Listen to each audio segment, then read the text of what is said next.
حدیث نبوی۔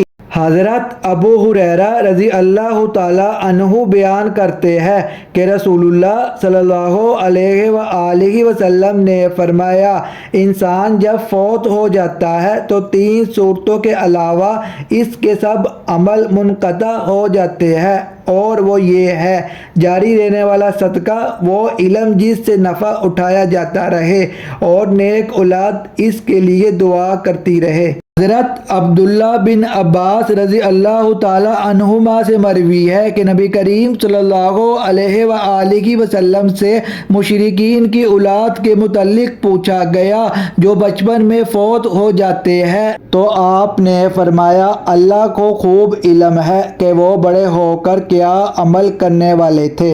حضرت نعمان بن بشیر رضی اللہ تعالی عنہما بیان کرتی ہے، رسول اللہ صلی اللہ علیہ وآلہ وسلم نے فرمایا، اپنی اولاد میں عدل کرو، اپنی اولاد میں عدل کرو۔ اگر آپ چاہتے ہیں کہ آپ کو مفید اور سچی تعلیمات روزانہ ملے جس سے آپ کی آخرت بھی سنور جائے تو ہمارے پیج کو لائک اور سبسکرائب لازم کریں۔ شکریہ۔